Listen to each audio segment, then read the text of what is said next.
Pai Senhor, meu amado, bem-vindo de volta à nossa escola bíblica. Nós estamos estudando o Evangelho de Lucas. Então, pegue a sua Bíblia, pegue o seu caderno de estudos, ore ao Senhor, pede a Ele discernimento, entendimento, conhecimento, sabedoria, pede a Ele proteção, para que nós possamos desvendar dos seus mistérios. Nós já estamos na última parte, penúltima parte, sobre a crucificação. E hoje nós vamos ver a sentença e adiante o que aconteceu com Jesus. Pois muito bem, foi para Pilatos, Pilatos não quis resolver, mandou para Herodes. Foi para Herodes, Herodes não quis resolver, voltou para Pilatos. Pilatos não tinha que se envolver no caso, ele não achava importante aquilo, ele não achava crime aquilo, ele não tinha o que fazer. Então ele tentou resolver sem sentenciar a morte. Ele não queria se envolver com isso. Ele tentou convencer os judeus, num primeiro momento, a resolver o assunto por eles próprios. Eles não aceitaram. Como ele não conseguiu, né, e Herodes também não conseguiu, ele tentou soltá-lo, ele tentou primeiro fazer um procedimento que eles faziam mesmo, que era espancar um acusado e deixar ele sair. E eles não acharam interessante, eles não queriam isso. Então ele tentou fazer a soltura dele. Havia um hábito não registrado que acontecesse isto na Judéia. Então havia um hábito de que num determinado momento podia se soltar, dar anistia a algum criminoso, alguém acusado. O açoite não resolveu, a advertência não resolveu, Herodes não resolveu, o costume, então, de soltar um prisioneiro, que era feito em outros lugares, também não resolveu. O que ele fez foi sugerir a soltura de Jesus. E a população, na verdade, influenciada, a multidão, não era bem uma multidão, mas eram aqueles que estavam ali fazendo pressão para Pilatos condenar Jesus. Então não era a população, era uma multidão deles, era uma multidão dos sacerdotes, era uma multidão que estava sendo manipulada pelos sacerdotes. Nesse momento, então, eles dizem, não, a gente não quer que solte o Jesus. Então, se você vai soltar alguém, solta Barrabás. Quem era Barrabás? Barrabás, gente, o nome, né? Barrabás quer dizer filho do pai. Barrabás era um membro de um movimento de revolta, de um movimento de resistência contra Roma. Em verdade, Barrabás era sim uma pessoa revolucionária, guerreira e que tinha sido acusado de sedição. Jesus não era uma pessoa assim. Eles apenas disseram que sim. Então, na verdade, eles escolheram Barrabás para ser solto, apesar da convicção de Pilatos dele ser inocente. Eles pedem a soltura de um criminoso assumido, de alguém que fazia sedição, de alguém que fazia revolução. Ao contrário de Jesus, que estava trazendo à tona a verdade dos mandamentos, uma interpretação correta dos mandamentos contrária aos sacerdotes. Então, eles começaram a gritar Barrabás, Barrabás, Barrabás, e para Jesus, crucifica, crucifica, crucifica. Então, nesse caso, né, todas as tentativas de Pilatos de soltar Jesus mandando que eles mesmos julgassem. Não. Mandando que Herodes julgasse, Herodes não condenou. Batendo nele, espancando ele, tentando soltar. Todas as tentativas falharam. E então Pilatos lava as mãos. O condenado, o culpado, é solto e o inocente vai ser crucificado. A morte foi tramada pelos principais sacerdotes e pelos seguidores. Jesus, então, agora inicia a sua caminhada até o Gólgota.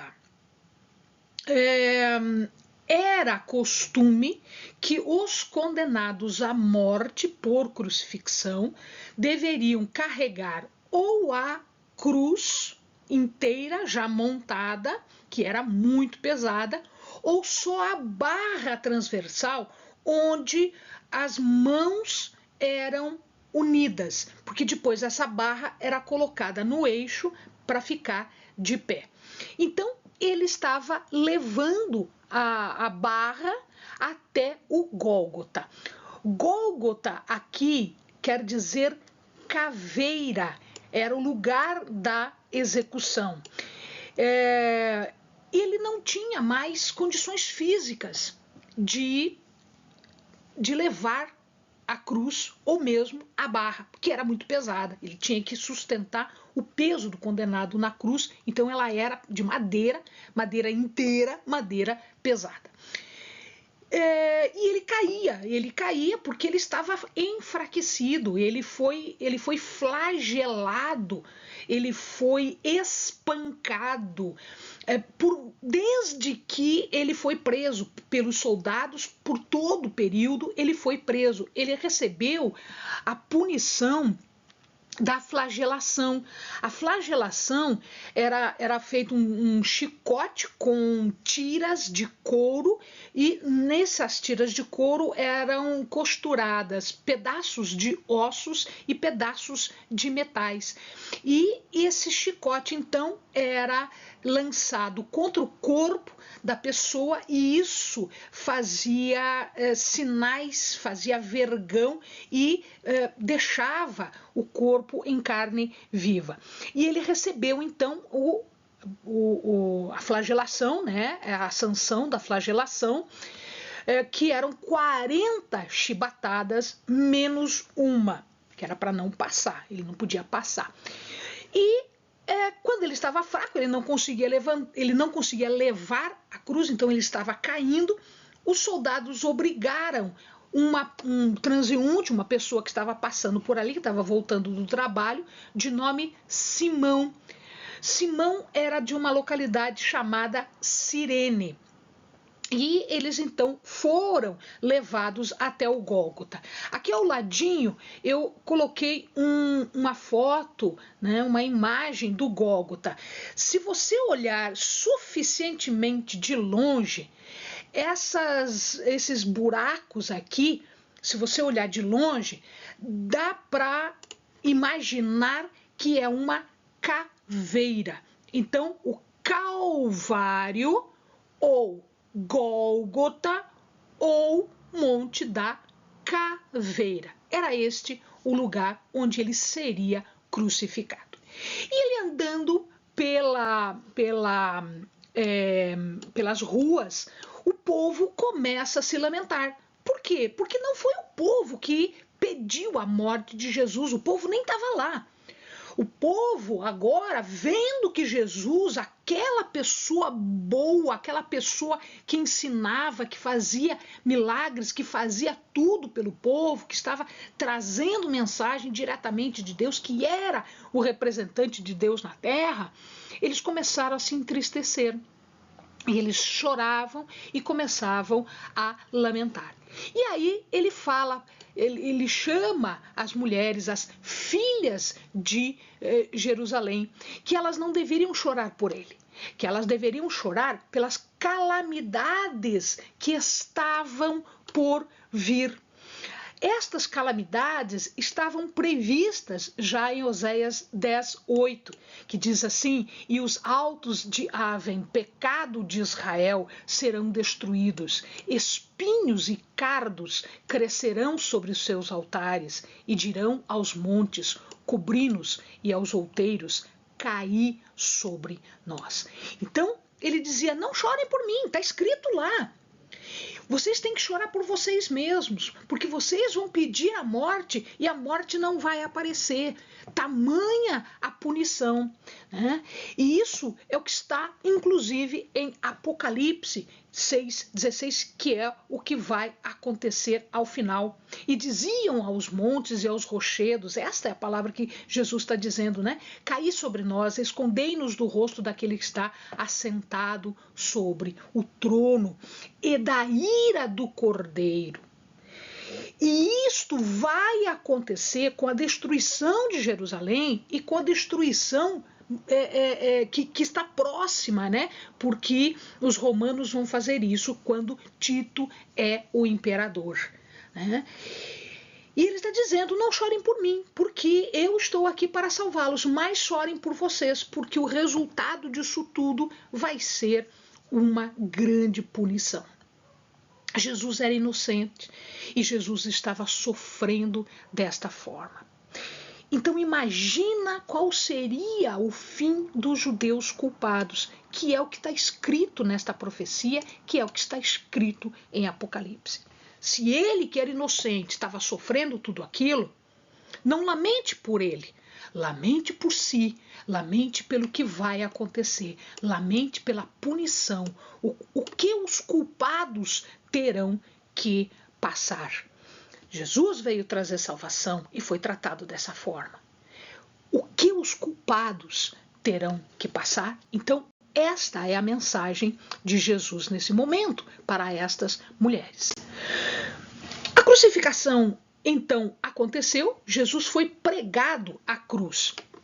Existiam vários tipos de cruzes. Existiu uma cruz em forma de I, uma cruz em forma de T, uma cruz que é a cruz de Jesus, que foi essa cruz comprida, aqui um eixo comprido e a trave que ele levou, e existia uma cruz em forma de Y. Jesus foi crucificado numa cruz deste tipo aqui, né? E as pessoas então eram postas, eram presas por pregos numa ponta e na outra ponta, certo? E possivelmente Jesus também foi pregado à cruz aqui numa ponta que existia. Aqui tem uma imagem mais de perto, era um tipo de um bico que era feito aqui, os pés eram colocados aqui em cima e um prego era fixado ali que passava pelos dois calcanhares.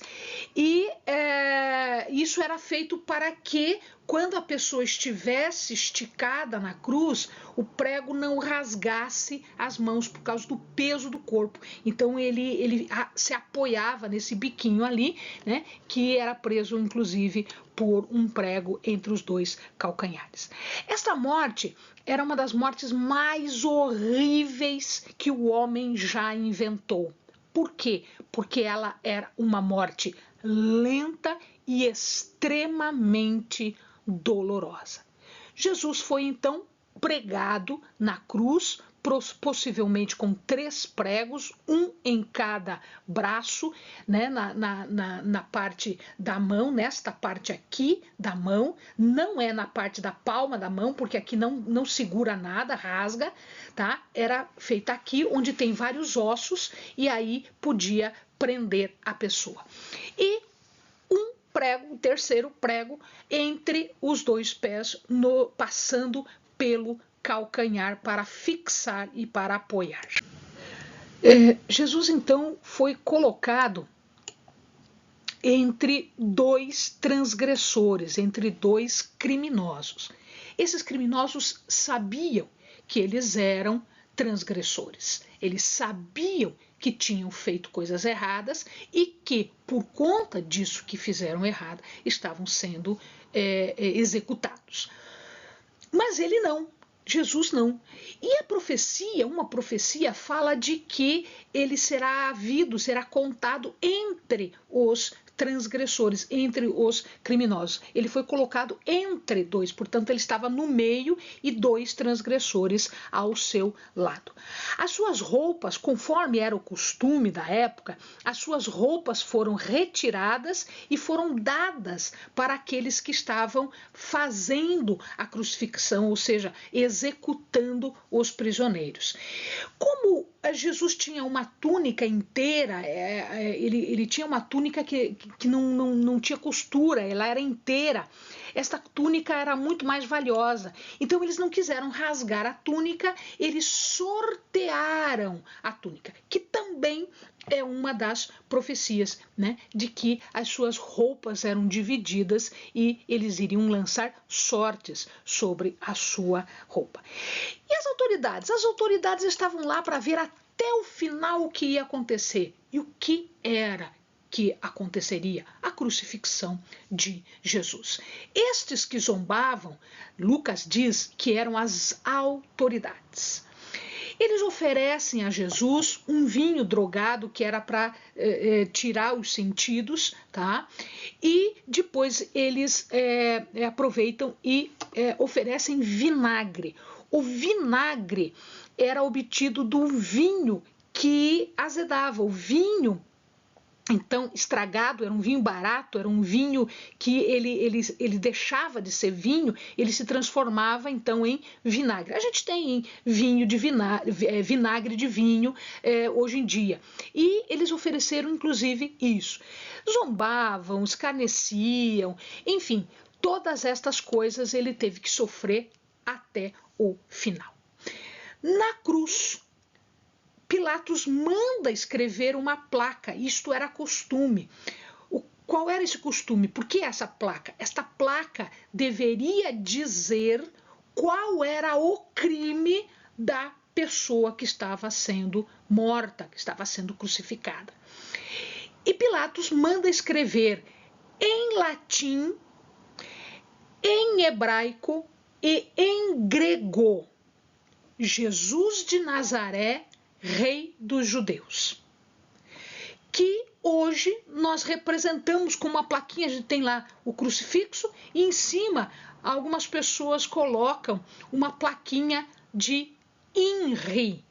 Na verdade, o que acontece é o seguinte: INRI é as iniciais de Jesus. Deixa eu colocar aqui. São as iniciais, né, de Jesus de Nazaré, Rei dos Judeus. Tá, Eleni, mas Jesus é com J, não é com I. Mas não existia J no latim. Então, Jesus de Nazaré, Rex, Rei dos Judeus. Ou seja, com I e não com J.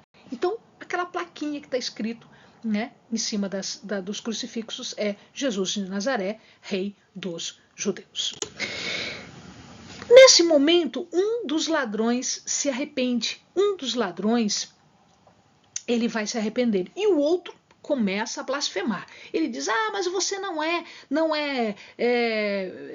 Cristo. Se você é Cristo, salve todo mundo, salve a mim, salve o outro, salve você mesmo.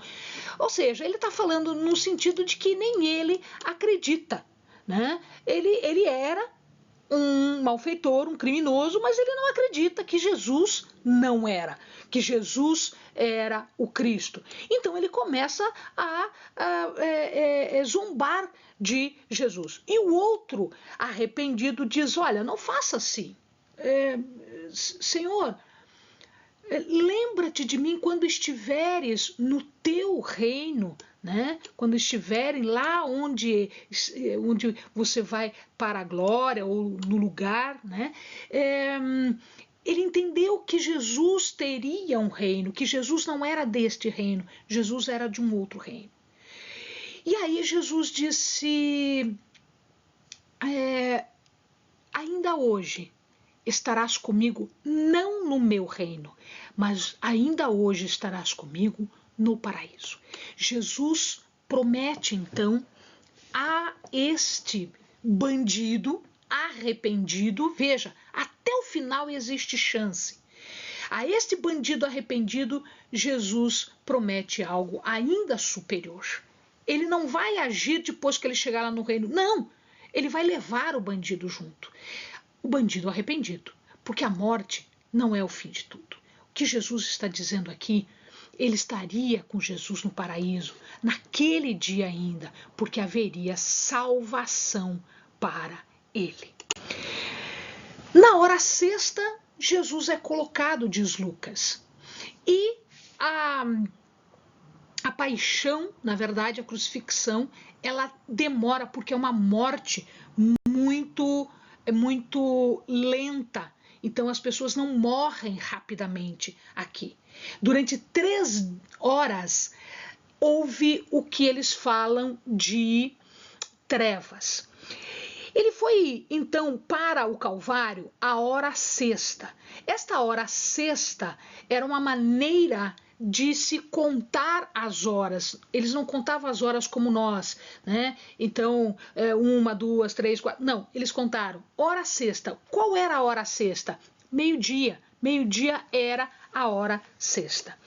João fala na parte final da manhã. Então, quando Pilatos pronuncia a sentença. Então, desde o momento em que ele é crucificado até o momento em que ele morre, na hora nona, ele leva 3 horas para morrer, houve trevas sobre toda a terra. Trevas, não porque simplesmente escureceu, estava para chuva, não. Escureceu, houve trevas porque havia uma manifestação de toda a natureza de que a morte de Jesus estava para acontecer.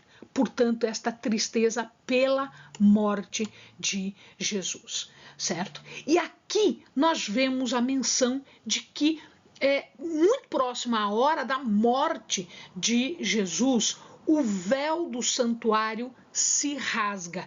Quando o véu do santuário se rasga, há agora a possibilidade de entrarmos na presença de Deus, porque até então quem fazia isso era um sumo sacerdote num momento específico.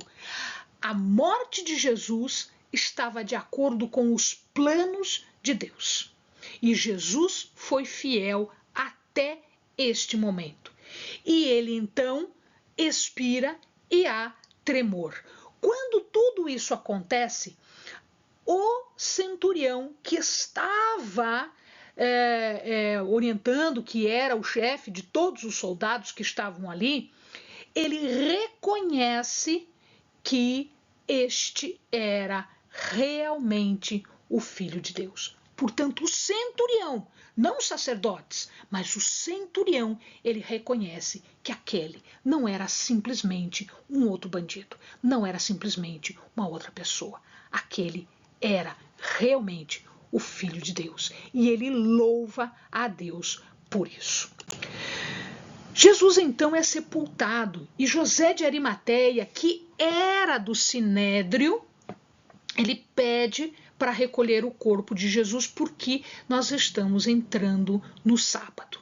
Então, está próximo o sábado, 6 horas da tarde é sábado. Então, Jesus tinha morrido, eles tinham confirmado a morte de Jesus, e então José de Arimateia pede para Pilatos levar o corpo de Jesus. José de Arimateia era do Sinédrio, mas ele foi um dos que não concordou com toda esta falsidade, esta acusação falsa e a morte de Jesus. Muito provavelmente ele era um dos seguidores de Jesus. Diz que ele era um homem de bom caráter e ele estava esperando o reino de Deus. Ele tinha um sepulcro pronto já para ele, mas que ele iria depositar o corpo de Jesus. Ele tira o corpo de Jesus da cruz, coloca, envolve um lençol de linho por sobre ele e coloca no túmulo.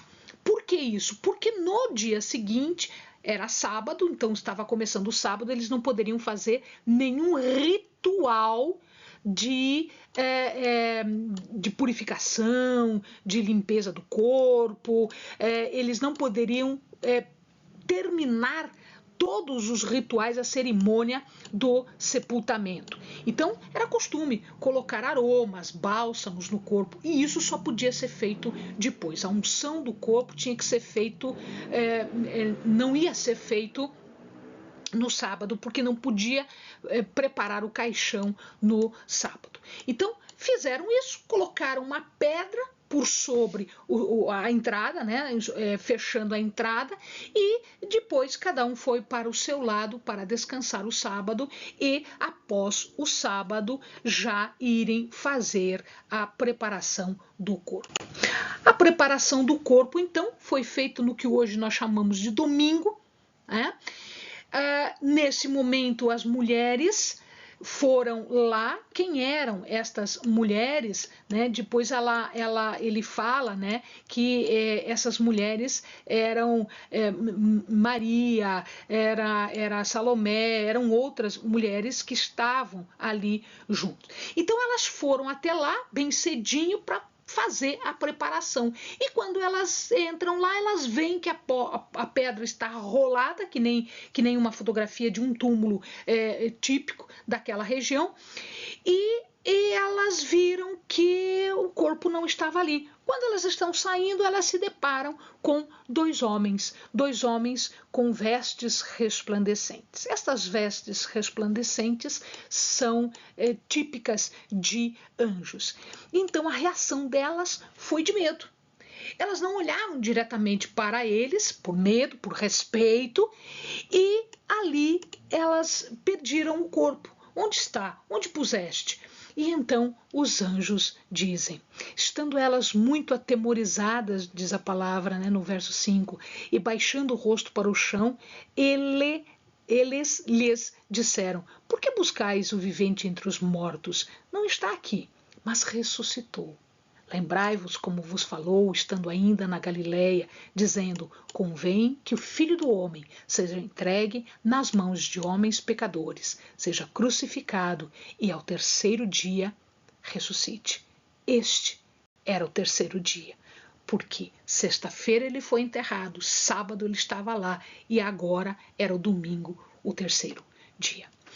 Amados, ele não está aqui, pois ressuscitou. Amém? Bons estudos.